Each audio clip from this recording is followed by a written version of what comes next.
This is Trend Following Radio, where great thinking comes alive. Nobel Prize winners, legendary traders, best-selling authors, and the pros that know what drive us irrational human beings. I am your host, Michael Covel. Not filtered, raw, honest.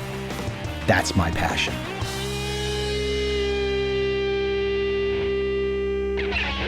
You probably know by now, I love doing this podcast. It's a crazy amount of work. It never stops, but it's fun. Why is it fun? Because I never cease learning. I get to turn my brain on and keep it on all the time. Let me tell you a little secret about doing an interview, because most people probably don't regularly do interviews. When you're finished doing an hour-long interview, it feels like you've worked out. And literally, if you do a little bit of homework on the mind has worked out. Now, for me, my style, since I really don't have questions written down, I have to listen intently. I mean, everyone listens intently, or they should listen intently if they're doing an interview. But I listen intently to what they say, to what the guest says, because I have to have a damn good response, a damn good question next. And if I don't have something that comes from just listening to the guest, I do need to look at a sheet of paper in front of me and steal a bullet point and weave that into the conversation. Now, this is all a completely learned on-the-job skill. I went to no school. I have no training in any way, shape, or form. And that is not some brag, and that's not me being cocky. I'm just sharing the process. What happens? Now, today I want to go back in time a little bit. I would love to go back to dinosaur time. I've said it on this podcast many times that if I could go back to the Jurassic Park era, so to speak, would not it be fantastic that when you had to go get your lunch each day, walking outside your building or walking outside your house, that you had to carry a weapon so in case a dinosaur came upon you, you could defend yourself?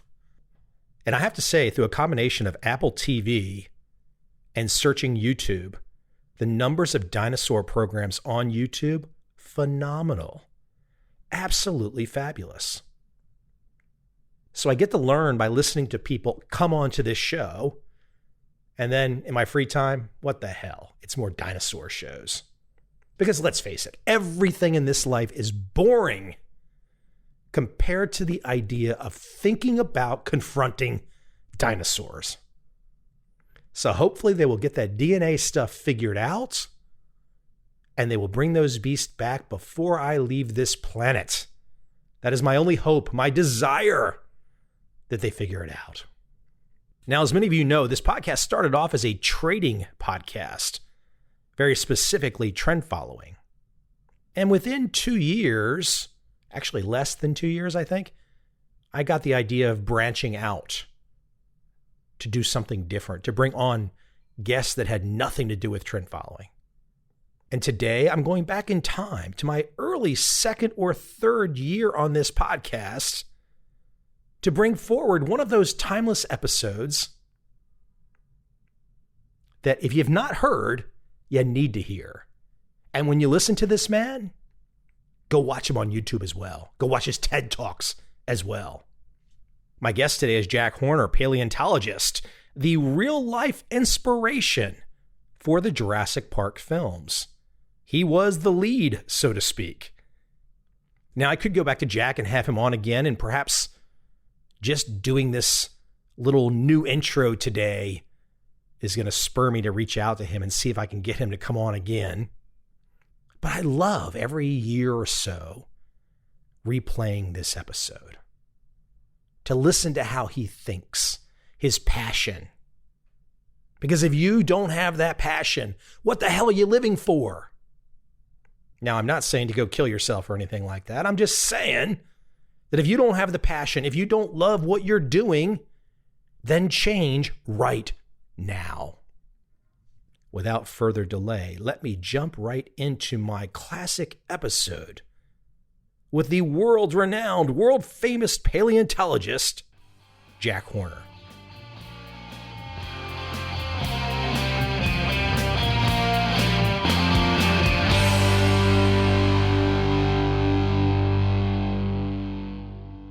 Well, listen, before I jump into this, I want to go back to some of your early upbringing, because I think a lot of your lessons and how your career has unfolded apply much more than just paleontology.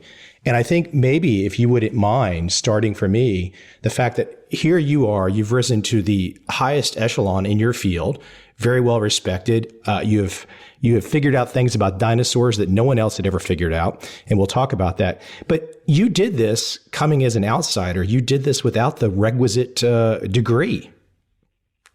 Well, I'd gone to college. I mean, I spent 7 years in college, so I at least knew something. But no, I don't have a degree. How did that, as you were getting started early, I'd read some stuff about like getting grants and things like that it could be problematic until you landed a fellowship. But from peers, did you find, even though you were out there in the field and making these advances and finding these things out, did you find from your peers there was ever some pushback? Oh, I think there was. I mean, obviously there was, but I didn't really pay much attention to it. I mean, paleontology to me is not like a career. It's just, it's what I would do for a hobby if I didn't get paid for it. So it didn't matter really to me how people reacted to it. I mean, I was just going to do my own thing, and that was all there was to it. And I think, like I said, I think that's the attitude that I wanted to talk about some today as well, because I think that's an attitude maybe that more Americans should have, regardless of the field they're in. Well, I think they have to really have a passion for it. So, I mean, it helps to really like it. Let me jump in though too, as a foundation. I know in terms of science, it's finding this kind of consistent learning process. When you think of science and you think of your work in the field, because I read some where you were talking about a lot of the major museums will have dinosaurs, and to some degree, it sounded like you viewed them as almost trinkets if they had not done the complete scientific work of, cataloging where they had come from, analyzing the soils, etc. Why don't you talk about science just at a ground level and how it drives and governs your daily life? Well, first off, science is a process. I mean, it's not something. It's how we do things, and basically, it's the process of coming up with some kind of an idea, usually based on some experience or reading something or having found something, put together a hypothesis based on physical evidence, and then, just trying to find evidence that it's wrong, trying to falsify it. And after, some period of time that you think is satisfactory, that you attempted to find what could be wrong with it, and you put it out there for other people to attempt to falsify. I mean, that's what science is to me. I mean, it is just this process of trying to figure out what is real, what for me, what all these dinosaurs are doing for a living. And I run my whole life like that. That's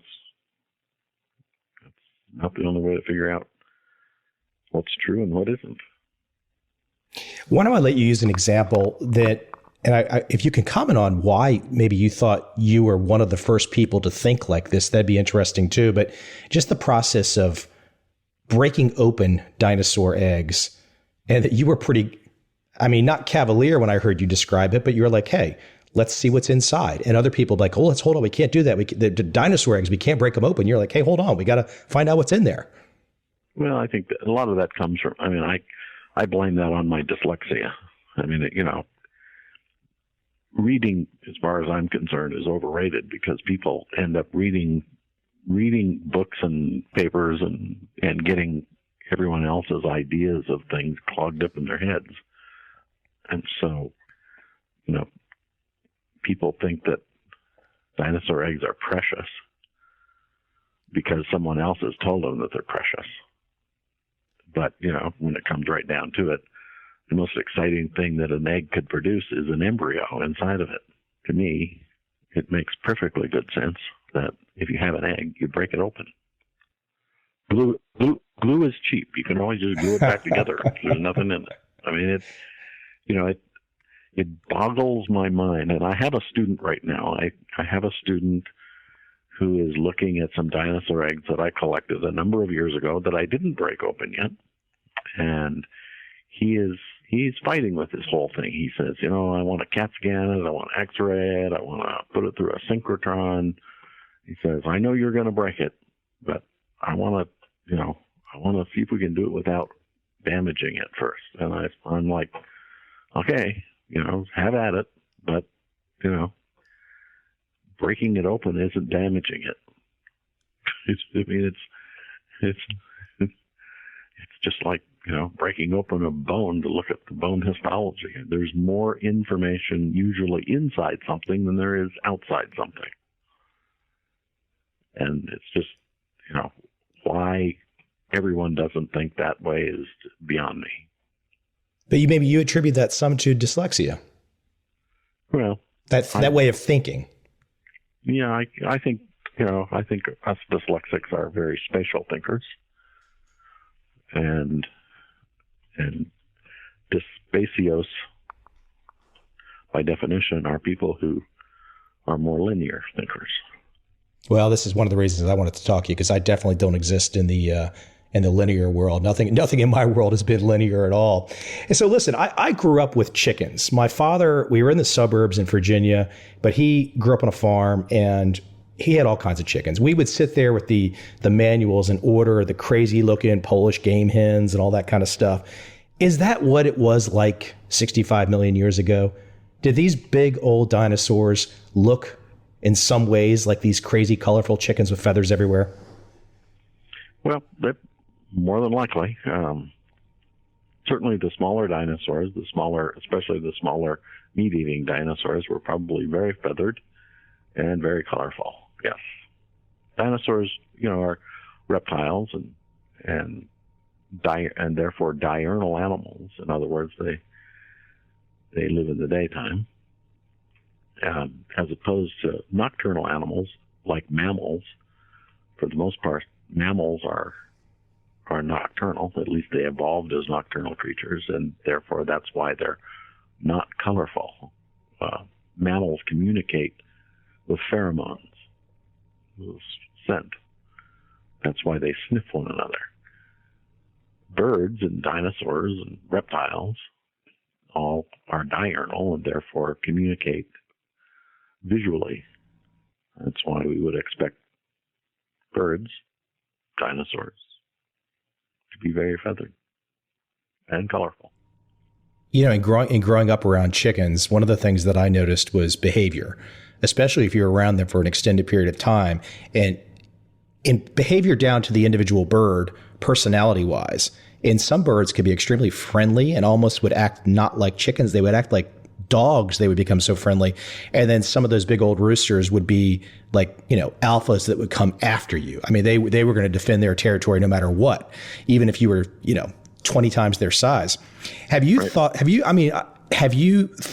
about, I'm sure you have, but dinosaur behavior, do you think it mimicked some of that type of behavior where there'd be such different personalities? Well, I actually studied dinosaur behavior, but I don't study it at that level. I mean, all we really have are their skeletons and, their eggs and nests and things like that. So, it's just not possible to get, it's guessing a sense of what the animal is like from a skeleton.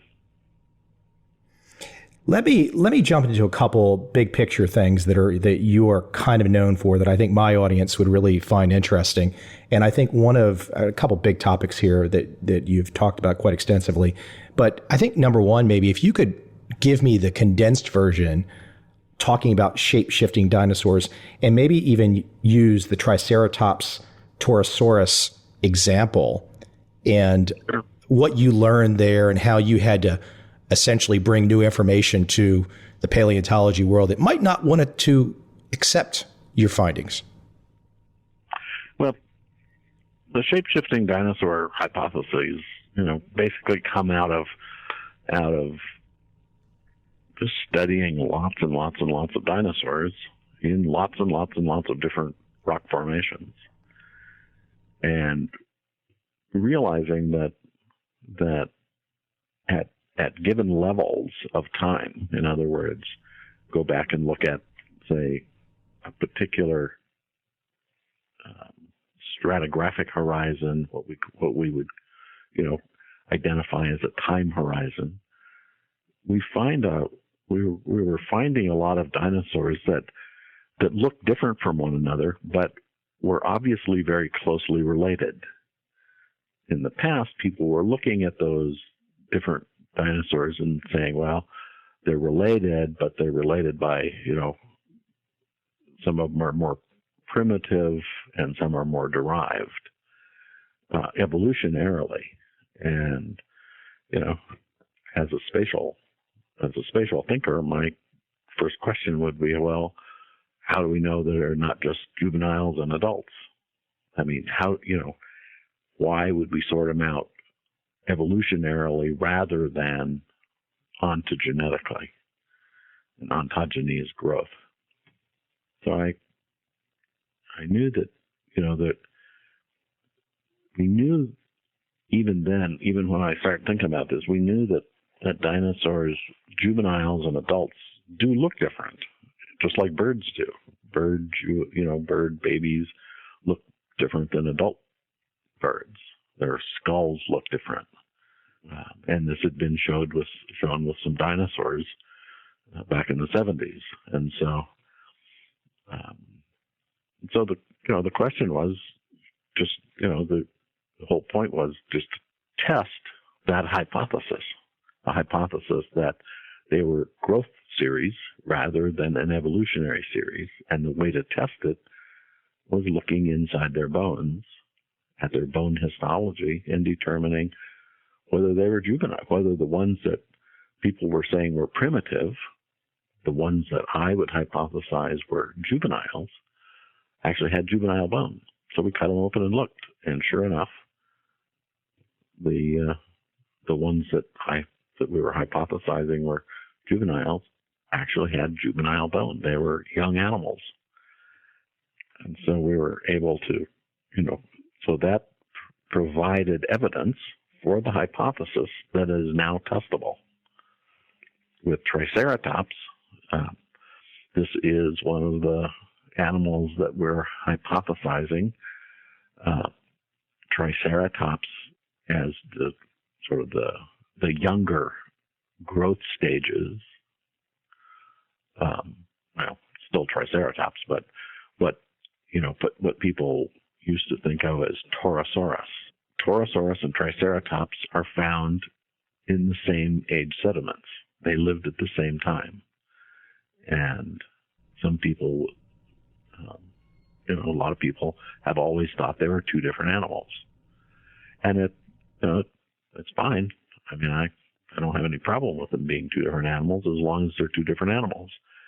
But Torosaurus specimens are all bigger than Triceratops specimens, and there are no juveniles. So we cut into the Triceratops specimens, all the Triceratops specimens that we have, which is a lot of them. We've collected more than 100 of them, and they're all juvenile. I mean, they're all not juvenile, but they're at least subadult. And all the Torosaurus specimens we have, which we have 4 of them, are all adult. They're all full grown. They all have very mature bone, whereas Triceratops specimens are all still growing. So that allows us to hypothesize that Torosaurus and Triceratops are the same animal, and that they're just growth stages. See, I love it. I mean, I've seen you talk about it, but I just think for the audience the type of thinking and you can maybe elaborate here, but I remember you giving an example, and I think you were having a debate with maybe a researcher professor at an Ivy League institution, and I think you were debating this very issue, and you can correct me if I'm wrong, and then he was essentially saying, no, no, no. And you essentially countered with like, well, but hold on. And you said, hey, I've got this whole army of dinosaurs I'm working with, and you basically have a handful. Right. Yeah. And the handful that they have was specimens collected back in the late 1800s and early 1900s that have no data with them. So we don't even know what geologic layers they came from. And so we have 100 new specimens of Triceratops, all with incredible amounts of data with them. So we know, which ones actually did live together and which ones didn't. I wonder, do you think if you did it, you talked about, I think you said you were 6, you either found a dinosaur bone or saw your first one, you fell in love. Somebody eventually would have gone down your path if Jack Horner didn't do it. Maybe it might not be for another 100 years. But I mean, do you ever think about the fact that some of these things that you're figuring out, other people just have not yet figured out? I think that's just, it's got to be a cool feeling to kind of have those aha moments. Well, it is. I mean, it's interesting. I just, like I keep saying, I just don't understand why other people don't. I mean,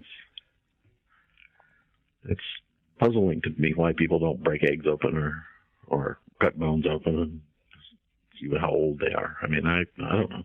It's just puzzling to me. Listen, I brought it up in the beginning, and I maybe I'll let you, and then we'll talk about a couple things on the way out, but maybe I'll let you explain Chickosaurus, because I think as I brought it at the beginning, some people might be like, what is he talking about? So, but it essentially starts with you looking inside eggs and seeing that at a certain point in time, inside a dinosaur egg and inside a chicken egg look nearly identical. Is that a fair statement? Well, not exactly. No. I mean, you run with it. the whole Dino Chicken project started with a couple of things. First off, my friend Hans Larsen was interested in how dinosaurs gave rise to birds. And I, at the same time, was actually looking at dinosaur development from babies and eggs to adulthood, was interested in development. So I had this interest in development. Hans Larsen, who works at McGill, was also interested in development, but he was looking at development from a genetic point of view. In other words, he was interested in what genes actually were involved, or what potential genes were involved to change a dinosaur into a bird. And so he was looking for what processes might be involved in reducing the tail or transforming the arms to wings. And I got to talking, and I said, I've always wanted to have a dinosaur, a live one. If you can find these genes, we should be able to just reverse the whole order of things and create one. In other words, retro-engineer a bird into a dinosaur. And that was, several years ago. And so we started working together, and we haven't accomplished that yet. We found an awful lot of genes that do an awful lot of things. And we even possibly found the genes that are responsible for making the tail short. I can't really tell you too much about where we are exactly right now with that, because obviously I want to publish it. Our group wants to publish it before someone else does. So we do have a few secrets, but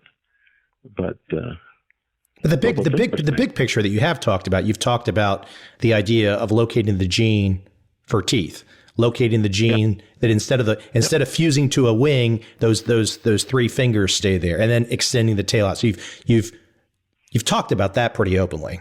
Yeah. Well, there's three different ways of actually. So working with Hans sort of led me to this whole business of trying to make a dinosaur, and so I hired a couple of postdocs, and we're working on it. And there's three different ways that it's possible to make one. One is through transgenics. In other words, taking genes out of one animal and putting them in another, and attempting to, say, for example, get a alligator tail to grow on a bird. In other words, using different genes. Another way, and the way that I've been talking about mostly, is atavistic genes. In other words, ancestral genes, and turning them back on. So as we know, human beings, every once in a while, are born with a tail. And we're born with a tail because our ancestors, somewhere down the line in our ancestors, we had tails. And so the genetic pathway for a tail is still present in humans. And so every once in a while, a child will get a short little tail, and the doctor usually amputates it, takes it off. Well, birds do as well. So every once in a while, birds are born with a tail. Every once in a while, they're born with teeth, rare as hen's teeth. Every once in a while, they're even born with a three-fingered hand rather than a wing. And so those atavistic genes are still there, so the pathway is still there. And a fellow named Matthew Harris at the University of Wisconsin actually found that atavistic gene for teeth in birds, and so was able to produce a chicken with first-generation teeth. They didn't erupt into the beak, but at least they were growing inside the jaw. The enamel gene has been lost, so we know that the teeth won't be like dinosaur teeth with enamel on them, but we could introduce that back transgenically. So what we're basically looking for are the genes responsible for the tail and the hands now, and we're making some progress. The third way to actually make a dinosaur would actually be true genetic engineering. In other words, changing DNA. And that, probably will be possible someday, but that's certainly not 10 years off. That's many decades off. So ultimately, though, if you and I are just chatting over a beer or something, ultimately this is all about, and I think we have the same desire. I would love to see dinosaurs walk again. Yep, absolutely. So let me ask. So let's say we get the Chickasaurus, we can get these three things back to it. I'm sure you've thought about this. I've just started to think about it. But let's say that Chickasaurus, I'm jumping ahead a little bit here. Let's say we get the Chickasauruses out there and they've got teeth and they've got hands. I guess evolution could start to take over again to some degree because they might want to eat a little meat then. They might get a little bit bigger. Is that a fair assumption? Well, actually, is this the way you're coming at it, Jack? when we're, that would be down the line. That would be when we would have to manipulate DNA. To make atavistic dinosaurs, we would be making them one at a time because basically we're turning on and turning off genes in an embryo. So that embryo would grow up being a dino chicken or a Chickanosaurus. But if it mated with a bird, it would still be back to being a bird again because we're not changing DNA. We're just turning on genes. So in order to get them to evolve, we literally do have to change their DNA. So as the guy that has been a technical consultant for all the Jurassic Park films, and I think everyone pretty much knows that the way that it happened in the films isn't going to be the way that it's going to happen. And I think a lot of people then assumed it'll never happen.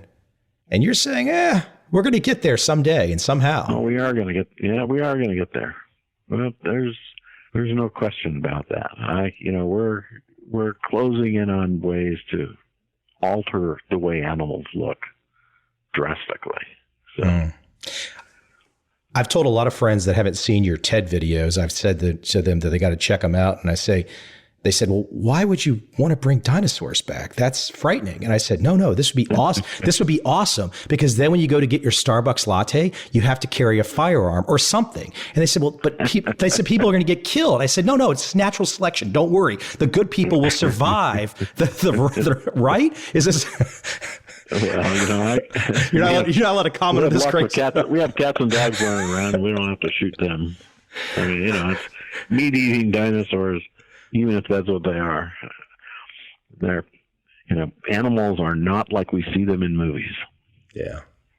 Well, you made the comment too. I saw you make the comment about that if it was in real life, I guess this would have been in the first film, the dinosaurs would have not raced into the building chasing the people. They would have gone for the dying Triceratops. Of course they would. Absolutely. Yeah. Well, they only chase people in movies. What were some of the things that you took out of that experience and being involved with the films? And what was the most accurate? Because I've seen you talk about the inaccuracy, but what were the most accurate aspects of the films? Well, I don't know that I can answer that. In all the model making are the attempts from the model makers and the computer graphics people to make the dinosaurs look as good as they possibly can. I mean, they really do. They are as accurate as our scientific information at the time was. So, just the way the dinosaurs look. Now, we know now that they would look different, but for the time they were as accurate as they could be. We know now that Tyrannosaurus probably had some fuzz on them or some feathers on them, and we know that all raptors would be feathered. The duck-billed dinosaurs and those other kinds of dinosaurs, they're probably pretty accurate in themselves. Well, I think we'll discover that there's some additions. Just like your chickens have wattles and combs and things like that, I think we're going to see a lot. There was a comb discovered recently on a duck-billed dinosaur, and I think we're going to find a lot more of them. So a lot of soft tissue extra parts I think we're going to see. But when Jurassic Park came out in 1993, the dinosaurs in it were as accurate as they could possibly be based on the science we had at the time. Let me ask about T-Rex. This is like, and I'm still a little kid for all intents and purposes, but I think for all little kids, you just love the T-Rex. But it's different than what we grew up with as little kids thinking about it. And I think the primary way, and you talk about being your love of studying dinosaur behavior, but I think you've done a lot of work in figuring out, and I'm sure other people have been involved too, but scavenger, not predator. Yeah, that's an argument that I made many years ago. Even wrote a book about it. And the whole reason, it was basically trying to get people away from their preconceived ideas. And so it goes back to this whole reading business. People have read about T-Rex and about how scary it was and how big it was, and it all come to the conclusion that it was a predator without actually looking at the evidence for it. And basically all I was just sort of the devil's advocate who said, what's the evidence for T-Rex being a predator? And everybody's like, I don't know, it's scary looking, so therefore it's a predator. And I said, well, let's just, let's evaluate it from a different perspective. Let's compare a Tyrannosaurus Rex and a Velociraptor and the skeleton. Just look at the skeletons of the two of them. You see that they're just very different from one another. T-Rex has tiny little arms. The Velociraptor has good, long, grasping arms. And the leg proportions of a T-Rex and a Velociraptor are very different. The T-Rex has a long femur and a shorter tibia, whereas the So the thigh bone to shin bone ratio. You look at a velociraptor or any bird, and they have a really short femur and a longer tibia, and that gives you an idea how fast the animal could run. And velociraptor could really rip along, and T-Rex couldn't hardly walk at all or hardly run at all. Probably, had nothing more than a fast walk. T-Rex has a huge olfactory lobe for the sense of smell, and we can associate that with turkey vultures, as opposed to bloodhounds. Bloodhounds can smell things very close, tell whether you were in a room the day before, and turkey vultures can smell something 25 miles away. And T-Rex has the kind of olfactory lobe we see in these birds, and not in the animal that can track. So, it's just one piece of evidence after another that suggested that T-Rex was probably an opportunistic scavenger rather than a predator. Certainly more of a scavenger than a top predator. And also now we know that they're pretty common. I mean, they're common in their ecosystem. And if we compare that to, say, if we look at the Serengeti and we add up all the lions and the cheetahs and the leopards, that number is still smaller than the number of opportunistic, like wildebeest. I mean, not wildebeest, but hyenas. Hyenas outnumber all of them put together. And T-Rex comes out that sort of same way. It comes out way outnumbering all the other little predatory dinosaurs, which suggests that it is doing something very different, and that very different would be being an opportunist. I think if people are listening to the way you think, you could be digging into any subject with the way you approach dinosaurs. And so what I like is the devil's advocate stance and the idea of making comparisons. So if you don't mind, if I can get you to reflect, but where did you become this? It must have started at a young age where you would think about these comparisons or the digging process. I like to say in my world, I like to dig constantly, but this devil's advocate stance, because the system, the establishment never really cares for the devil's advocate, so to speak. And I know you really don't care what they care about you, but still you have to navigate life, so to speak. And you've done a good job at that, obviously. But where did you start to have this way of thinking, this outsider stance? I'm probably born this way. I don't know. I don't remember ever thinking any differently. It wasn't It wasn't learned. You just were always this way. Right. Things just have to make sense to me, and if they don't, then I do a lot of challenging of the status quo. Do you find because a lot of the status quo didn't make any sense to me. Well, that kind of sums up my career too. The status quo just is usually the status quo. There's a lot of reasons why they're the status quo, and they often don't make a lot of sense. That's for sure. That's right. Well, so listen, if anybody wanted to find out more about you, possibly get involved, possibly help out the process of letting you bring dinos back to life, where can they reach out and find more information about you, Jack? Probably on our website, Museum of the Rockies website. Okay. I don't know, Museum of the Rockies. They'll find you. Or something like that. Yeah. Okay.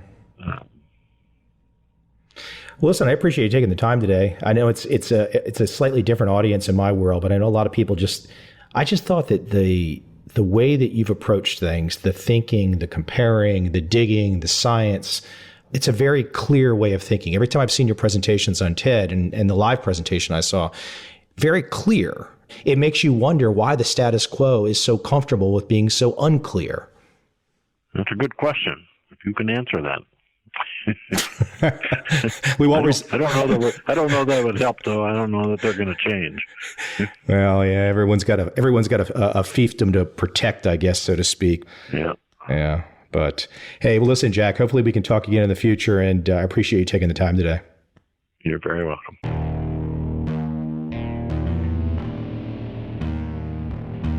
I see a time when those awake will understand how to make money in up, down, and surprise markets. Whether new trader or experienced, college student or financial advisor, protecting against a crash or just trying to make a lot of money, trend following offers everyone an answer in uncertain times. To get started immediately, send me an email, michael@covel.com. I will send you the right trend following steps to take along with my free video. But if you want to buy and hold, trust the government and trust Wall Street, this is absolutely not for you.